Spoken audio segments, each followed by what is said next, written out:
Hello dear students, welcome to Biologically, our YouTube channel. I am here for your class 9th mathematics. देखो बच्चों, मैं सीधी बात आपको बताता हूँ, इस वक्त आप लोग क्लास 8 से उठकर क्लास 9th में एंटर किए हो। अब भाई जब हम क्लास 8 में होते हैं तो सारी चीजें डिफरेंट होती हैं उस वक्त में, और नाउ अब हम क्लास 9th के अंदर आ चुके हैं, तो आप इस चीज को समझ लीजिए कि आप सीनियर सेकेंड के पार्ट 1 में आ चुके हैं। अब सीनियर सेकेंडरी क्लास में जब आप आ चुके हैं तो आपका एक लेवल सीनियर सेकेंडरी वाला हो चुका है। जब सीनियर सेकेंडरी वाला लेवल है तो आपको सारी चीजें उसी तरीके से डील करनी है जिस तरीके से एक सीनियर सेकेंडरी का स्टूडेंट उस चीज को डील करता है। अब आप सोचेंगे कि क्या ऐसा बदल गया कि हम सीनियर सेकेंडरी में आ गए तो हमारे पास क्या हमारे पंख निकल आए या हमारा कुछ चीज हमारे अंदर से बदल गई, हम सीनियर सेकेंडरी में आ गए, क्या हमें मिल गया सीनियर सेकेंडरी में आकर? तो मैं आपको बताता हूँ व्हाट इज द इंपॉर्टेंस, क्या क्या क्या फर्क पड़ रहा है सीनियर सेकेंडरी में आने के बाद। मेरे प्यारे बच्चों, ये जो हमारी जिंदगी के 4 साल होते हैं, class 9th, 10th, 11th and 12th, ये हमारी जिंदगी का गोल्डन पीरियड है। ये हमारी जिंदगी का वो पीरियड है जिसमें हम जमीन के अंदर जा सकते हैं और आसमान की बुलंदियों को छू सकते हैं। दोनों ही चीजें हमारे सामने। अब डिसाइड आपको करना है कि आप कहां रहना चाहते हैं, क्या आप आसमान में चमकना चाहते हैं या नहीं चाहते। अगर आपने इन क्लास में मेहनत कर ली तो मैं गारंटी देता हूं, मैं आपको इंजीनियर, डॉक्टर या जो भी आप जिंदगी में बनना चाहते हैं बनने से कोई नहीं रोक सकता। कोई नहीं रोक सकता। सिर्फ आपको 4 साल अपने आप को इस चीज में लगा देना है, पूरी तरीके से लगा देना है। अब देखो भाई लोगों, हम लोग अभी क्लास 9th के अंदर हैं। क्लास 9th में जब आप लोग आए हैं, मैथमेटिक्स एक कंपलसरी सब्जेक्ट है। क्लास 9th के लिए आप लोग पढ़ेंगे ही पढ़ेंगे। क्लास 9th में कंपलसरी है, क्लास 10th में कंपलसरी है। अब जब क्लास 11th में जाएंगे तो आपके पास एक चॉइस होगी, या तो आप बायोलॉजी ले लीजिए, या मैथमेटिक्स ले लीजिए, कॉमर्स ले लीजिए, या आर्ट्स ले लीजिए। आपके पास डिफरेंट चॉइस होंगी, या आप कोई भी एक डिप्लोमा कर लीजिए, कुछ भी कर सकते हैं आप। लेकिन आप मेरी बात सुनो कि मैथमेटिक्स की कहानी यही क्लास 9th और 10th में खत्म नहीं हो जाती है। मैथमेटिक्स हमेशा आपके साथ चलेगा, आपकी जिंदगी में हमेशा मैथमेटिक्स आपके साथ रहने वाला है। इस चीज को अपने दिमाग में आज से बैठा लीजिए। अगर कोई इंसान इस गलतफहमी में रहता है कि मैथमेटिक्स अगर मेरा कमजोर है तो मुझे कुछ नहीं, बस ले देकर मैं 10th क्लास तक पहुंच जाऊं, क्लास 10th के बाद में मैथमेटिक्स से मेरा पीछा छूट जाएगा, तो मैं इस बात को आपको बता दूं कि मैथमेटिक्स से पीछा आपका कभी नहीं छूटने वाला। मैं डरा नहीं रहा, मैं सिर्फ बता रहा हूं आप लोगों को कि मैथमेटिक्स आपके साथ हमेशा रहेगा और आपको मैथ्स को समझना आपके लिए कंपलसरी है। अगर आप क्लास 11th में बायोलॉजी ले लेते हैं तो आपको फिजिक्स पढ़नी होगी। फिजिक्स आपको पढ़नी ही पढ़नी, और फिजिक्स मैथ्स बिना कुछ नहीं है। आप फिजिक्स में कुछ नहीं कर सकते जब तक आप मैथमेटिक्स नहीं जानते। समझ रहे हैं ना मेरी बात? दूसरी चीज, अगर आप कॉमर्स में चले जाते हैं, वहां पर अकाउंट समझने के लिए आपको वहां भी मैथमेटिक्स की जरूरत पड़ेगी। ठीक है जी। और बहुत से डिफरेंट कॉम्पिटिटिव एग्जाम में हमें रीजनिंग और सारी चीजें देखने में वहां भी हमें मैथमेटिक्स की जरूरत पड़ती है। ठीक है जी। तो मैथमेटिक्स हमारे साथ में हमेशा चलने वाली है। मैथमेटिक्स को आपको दिल से लगा लेना है, मैथमेटिक्स से मोहब्बत कर लेनी है। समझ रहे हैं ना मेरी बात? इश्क कर लीजिए मैथमेटिक्स से। मैथमेटिक्स बहुत प्यारा सब्जेक्ट है। तो मैं यहाँ पर खड़ा हूँ आपके सामने 9th क्लास मैथमेटिक्स चैप्टर 1 से हम लोग आज शुरू करने जा रहे हैं। This is my first day in front of you। तो नाउ सबसे पहला चैप्टर हमारे पास मैथमेटिक्स का जो है वो नंबर सिस्टम है। सबसे पहला चैप्टर है हमारा class 9th NCERT number system. अच्छा जी, अब भाई मैथमेटिक्स सबसे पहले शुरू होती है नंबर से। नंबर से जब मैथमेटिक्स शुरू होगी तो हमें सबसे पहले समझना व्हाट इज नंबर। नंबर क्या है सबसे पहले हमारे लिए समझना ये जरूरी है कि भाई नंबर क्या है। फिर हम समझेंगे नंबर सिस्टम को। तो जैसा कि आप जानते हैं कि नंबर्स हमारे पास बहुत तरह के नंबर्स हमारे पास मौजूद है। आपने प्राइमरी से पढ़ना शुरू कर दिया था। सबसे पहले आपने पढ़ा था नेचुरल नंबर, फिर आपने पढ़ा भाई होल नंबर, फिर आपने पढ़ा इंटीजर। सारे नंबर्स आप पढ़ते चले गए। अब मैं बिल्कुल एक नंबर का मैप आपके सामने खींचने जा रहा हूं जिसको आप हमेशा याद रखेंगे कि भाई एक्चुअली में नंबर सिस्टम पूरा एक मैप में आपके सामने बनाने जा रहा हूं कि नंबर सिस्टम बेसिकली होता क्या है। देखिए जी, मैंने कहा नंबर,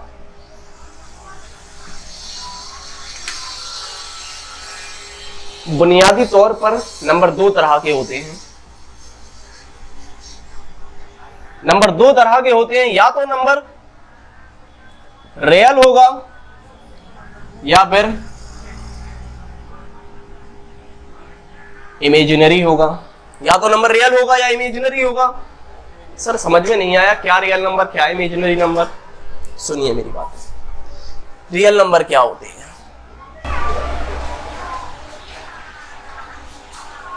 रियल नंबर होते हैं हमारे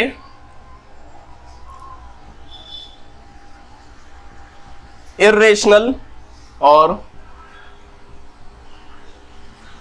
rational. A set of rational and irrational number is called real number.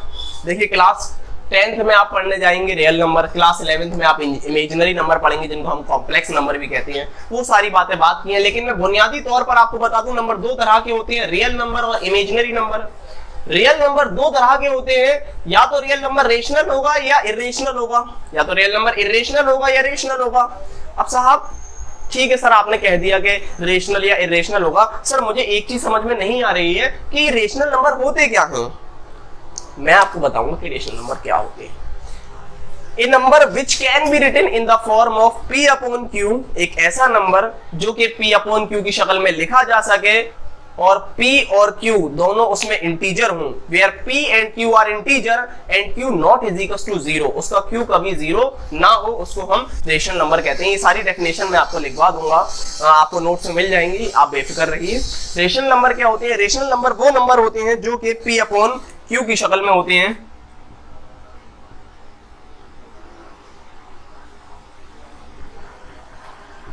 In the form of P upon Q, such as example अगर मैं आपको दूं 2 अपॉन 5, 3 अपॉन 7, -9 अपॉन 8, ये सारे नंबर कैसे आपको दिख रहे हैं? ये सारे नंबर आप देख रहे हैं कि P अपॉन Q की शक्ल में हैं। क्या P और Q दोनों इंटीजर हैं? यस सर, आप सही कह रहे हैं, ये 2 भी इंटीजर है और ये 5 भी इंटीजर है। P और Q दोनों इंटीजर नंबर हैं, तो आपने कह दिया ये एक रेशनल नंबर है, ये एक रेशनल नंबर है, ये एक रेशनल नंबर है। यहां तक हमें चीज समझ में आ गई है। सर रेशनल नंबर वो नंबर होते हैं जो P अपॉन Q की शक्ल में होते हैं, जिसमें P और Q इंटीजर होता है और Q कभी 0 नहीं होता। ये चीज हमें समझ में आ गई कि साहब ये रेशनल नंबर हो गए। ठीक है जी,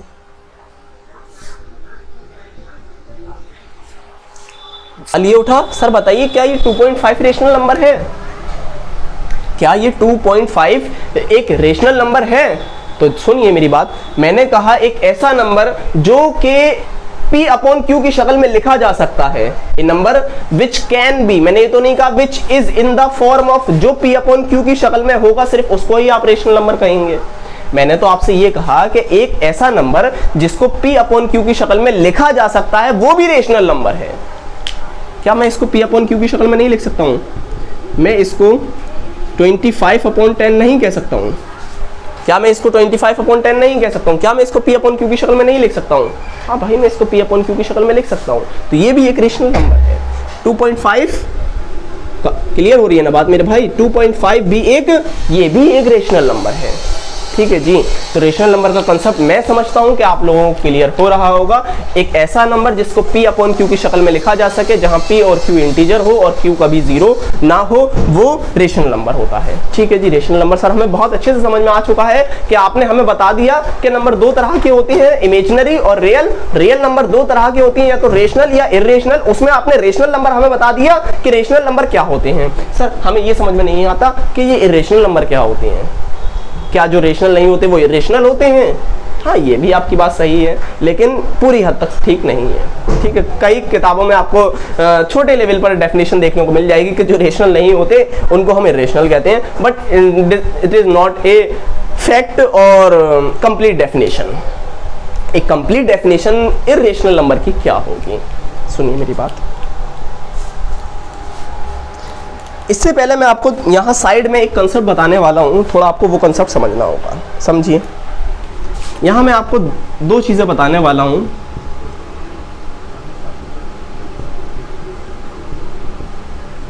टर्मिनेटिंग का मतलब क्या होता है और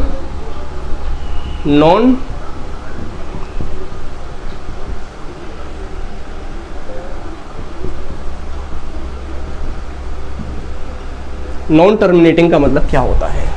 देखिए, अगर मैं कोई नंबर लिख दूं, मैंने कहा जी 5/2, मैंने कहा 5/2, 2, जब आप इसको डिवाइड करने निकलेंगे देखेंगे 5 को अंदर रखकर 2 को बाहर रखकर जब डिवाइड करेंगे तो 2 2 ज़ा 4, 1 पॉइंट लगाकर 0 ले लिया, 2 5 ज़ा 10 और ये यहाँ पर ख़त्म हो जाएगा। तो आपने क्या देखा, डेसिमल के बाद में ये वैल्यू यहाँ पर ख़त्म हो गई, इसका एक फाइनल आंसर आपके पास आ गया, ये 2.5 हो गया, ये 2.5 हो गया। तो इसको आप कहेंगे टर्मिनेटिंग, क्योंकि ये टर्मिनेट हो गया। ये क्या हो गया, ये हो गया टर्मिनेट। नहीं आ रही बात समझ में, क्या बात समझ में आ रही है? टर्मिनेटिंग नंबर वो होते हैं जिनकी डेसिमल की एक्सपेंशन एक लिमिटेड हो, यानी डेसिमल एक्सपेंशन उसकी काउंटेबल हो, खत्म हो जाए। ठीक है, एक डेसिमल एक्सपेंशन है इसमें 2.5, डेसिमल के बाद में एक डिजिट तक आ रहा है, उसके बाद में ये खत्म हो जा रहा है। 2.5 हमारे पास फाइनल आंसर इसका आ रहा है। ठीक है, तो ये हो गया टर्मिनेटिंग नंबर। अगर मैं कोई और एग्जाम्पल लूं तो आपको बताऊं, जैसे कि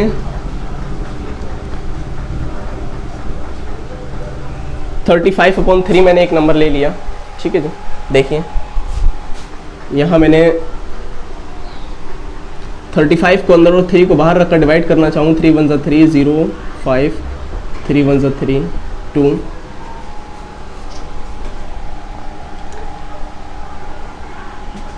पॉइंट लगाकर मैं यहाँ 0 ले लूँ तो आप देखेंगे कि साहब ये हो जाएगा 3 6 ज़ा 18 2, फिर 3 6 ज़ा 18, फिर से 2 आ जाएगा, फिर 2 आ जाएगा। अब इसको आप देखेंगे कि 6 6 6 6 आगे चलता जाएगा, ये 6 6 6 आगे चलता जाएगा। तो मुझे एक चीज़ ये बताइए, क्या जब मैंने इसको डिवाइड किया तो डेसिमल की कितनी एक्सपेंशन के बाद में ये वैल्यू ख़त्म हो जाएगी? क्या ये वैल्यू कभी ख़त्म होगी? नहीं, ये वैल्यू कभी ख़त्म नहीं होने वाली। ये 2 हमेशा लास्ट में बचता रहेगा और इसी तरीके से ये 6 6 6 6 चलता रहेगा। तो सर जी ये बताइए, क्या ये नंबर टर्मिनेट हो रहा है? क्या ये नंबर टर्मिनेट हो रहा है? नहीं सर, ये नंबर टर्मिनेट नहीं हो रहा। जब ये टर्मिनेटिंग नहीं है तो सर अब इसका नाम क्या है? अब इसका नाम क्या है? तो मैं सर आपको बता दूं कि इसका नाम टर्मिनेटिंग नहीं है, अब ये नॉन टर्मिनेटिंग है। कैसा नंबर है? ये एक नॉन टर्मिनेटिंग नंबर है, यानी कि ये टर्मिनेट नहीं हो रहा, इसकी कोई लिमिटेड डेसिमल एक्सपेंशन नहीं है, इसलिए ये एक terminating number, non terminating number है। जो नॉन टर्मिनेटिंग नंबर होते हैं उनको एक नाम और दिया गया।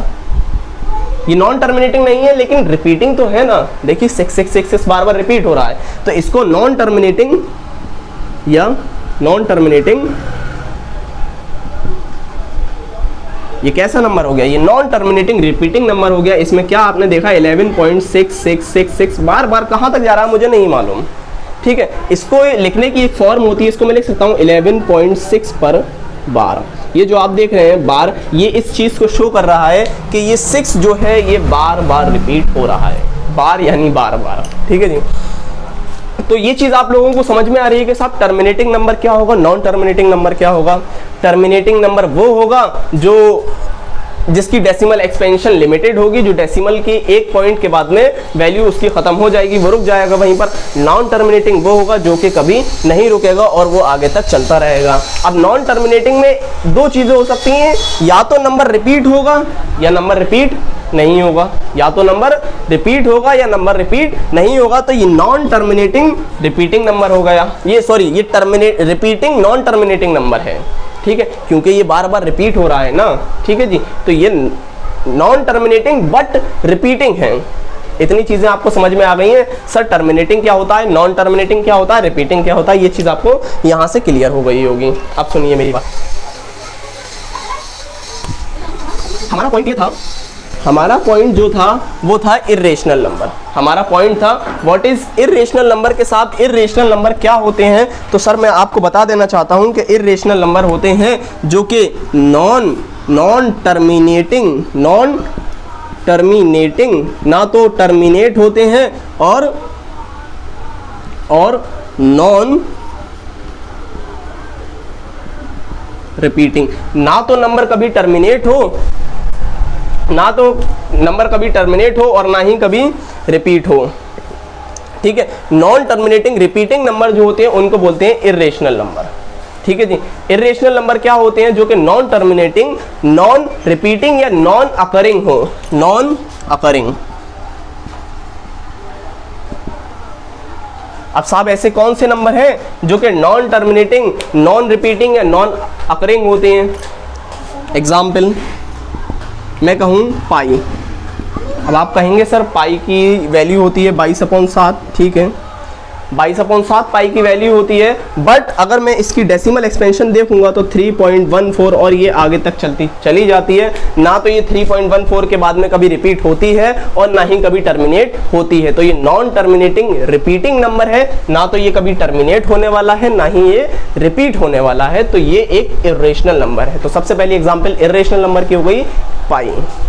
नंबर 2 मैं कहूँ √2, अंडर ऑफ 2 की वैल्यू होगी 1.41 और ये आगे तक चलती चली जाएगी, ये कभी रिपीट नहीं होगी। इसी तरीके से बहुत सारी एग्जाम्पल हैं, √3, √5 etc। ये सारे ऐसे नंबर हैं जब इनकी मैं डेसिमल एक्सपेंशन निकालूंगा तो ना तो ये कभी टर्मिनेट होने वाले हैं और ना ही ये कभी रिपीट होने वाले हैं। तो मैं समझता हूं कि ये चीज़ आपको समझ में आ गई होगी कि नंबर क्या होते हैं, नंबर सिस्टम क्या होता है। नंबर सिस्टम दो तरह के नंबर हमारे पास मौजूद हैं, या तो नंबर इमेजिनरी है या नंबर रियल है। इमेजिनरी नंबर क्या है ये चीज़ हम यहाँ पर डिस्कस नहीं करने वाले हैं, हम यहाँ पर रियल नंबर डिस्कस कर रहे थे। रियल नंबर क्या होता है, सेट होता है, a set of rational and irrational number is called real number. Real number क्या है, a set of rational and irrational number is called real number. अब साहब रेशनल नंबर क्या होती है? रेशनल नंबर वो होते हैं जो P/Q की शक्ल में, जिनको P/Q की शक्ल में लिखा जा सकता है, जहां P और Q दोनों इंटीजर होते हैं और Q 0 नहीं होता, वो हमारा रेशनल नंबर होता है। दूसरी चीज मैंने आपको बताई, इर्रेशनल नंबर क्या होता है? इर्रेशनल नंबर वो होते हैं जो कि नॉन टर्मिनेटिंग, नॉन अकरिंग होते हैं। ठीक है जी, तो यहाँ पर हम इस चीज़ को ख़त्म करते हैं। नाउ अब बात करते हैं रेशनल नंबर में। बहुत सारे नंबर्स आपने पढ़ रखे होंगे प्राइमरी में, वो सारी चीज़ें हम डिस्कस करते हैं। रोक दूँ, कितनी देर की हो गई यार? वो सारी चीज़ें बता दी थी, उसमें आपने देखा था कि भाई रेशनल नंबर क्या होते हैं जो P/Q की शक्ल में लिखे जाते हैं। अब मैं आपको बताता हूँ कि भाई रेशनल नंबर कितनी तरह के होते हैं। तो देखिए, सबसे पहले अगर मैं बात करूँ, अगर मैं कहूँ नेचुरल नंबर, बहुत बेसिक से मैं आप लोगों को बताना चाहता हूँ नेचुरल नंबर। तो बताइए साहब मुझे नेचुरल नंबर क्या होते हैं? कोई आपसे पूछ लेगा नेचुरल नंबर क्या होते हैं, तो नेचुरल नंबर जब भी कोई इंसान पूछे तो उससे कह देना the counting number is called natural number. जो काउंटिंग नंबर होते हैं वही नेचुरल नंबर होते हैं। अरे भाई काउंटिंग नंबर नेचुरल नंबर होते हैं? हाँ, काउंटिंग नंबर नेचुरल नंबर होते हैं। जैसे कि अगर मैं आपसे कहूँ कि भाई आपके कमरे में कितनी चीज़ें हैं, गिनना शुरू कीजिए, तो आप कैसे गिनना शुरू करेंगे? 1 2 3 4 इसी तरह से गिनना शुरू करेंगे ना। कहाँ से शुरू करेंगे गिनना आप 1 से शुरू करेंगे। काउंटिंग कहाँ से शुरू की जाती है? काउंटिंग 1 से शुरू की जाती है। नेचुरल नंबर भी 1 से ही शुरू होते हैं। तो जो नेचुरल नंबर होते हैं वही काउंटिंग नंबर होते हैं। ठीक है, तो जो काउंटिंग के लिए नंबर हमारे पास बनाए गए हैं वही कहलाते हैं नेचुरल नंबर। तो नेचुरल नंबर कोई इंसान आपसे पूछे तो बता दिएगा the counting number are natural number. Natural number example अगर मैं आपको बताऊं, 1 2 3 4 कहाँ तक? इन्फिनिटी तक। मुझे नहीं पता कहाँ तक जाएंगे। आगे आपको बताऊं कि भाई होल नंबर क्या होते हैं।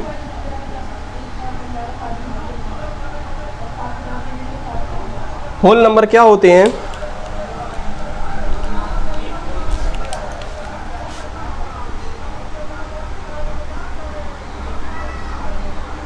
Zero include in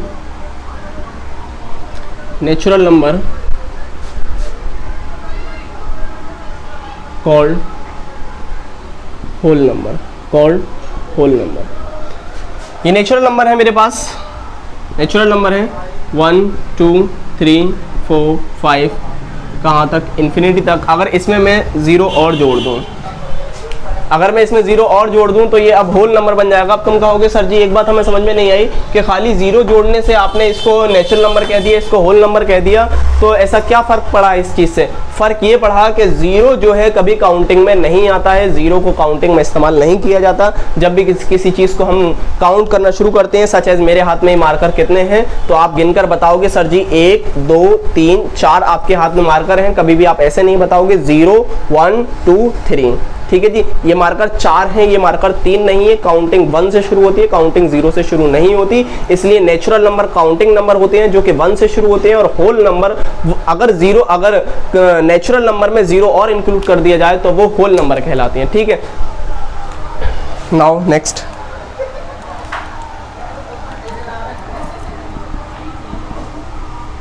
integers.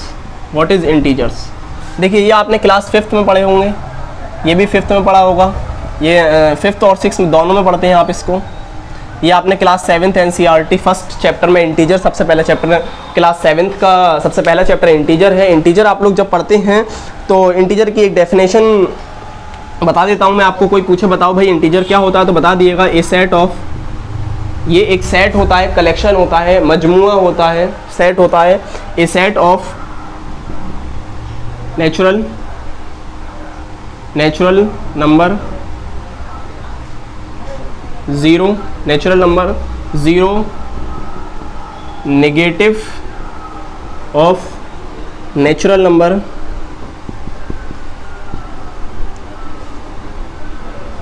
Negative of natural number is called integer।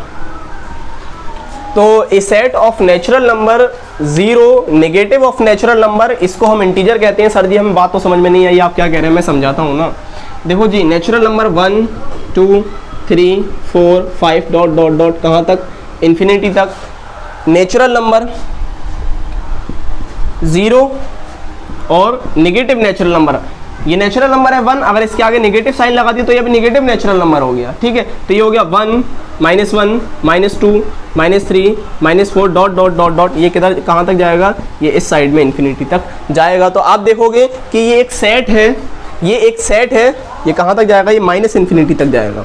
तो आपने देखा कि ये एक सेट है, किस चीज़ का सेट है, ये एक सेट है नेचुरल नंबर का, 0 का और नेगेटिव नेचुरल नंबर का। तो नेचुरल नंबर जो होते हैं इंटीजर, ये जो सेट होता है नेचुरल नंबर का, 0 का और नेगेटिव नेचुरल नंबर का, इसको हम इंटीजर कहते हैं। इंटीजर जो है वो लाई करते हैं प्लस इन्फिनिटी से माइनस इन्फिनिटी तक, ठीक है। इंटीजर पॉजिटिव इन्फिनिटी तक जा सकते हैं और नेगेटिव में भी इन्फिनिटी तक जा सकते हैं, ठीक है।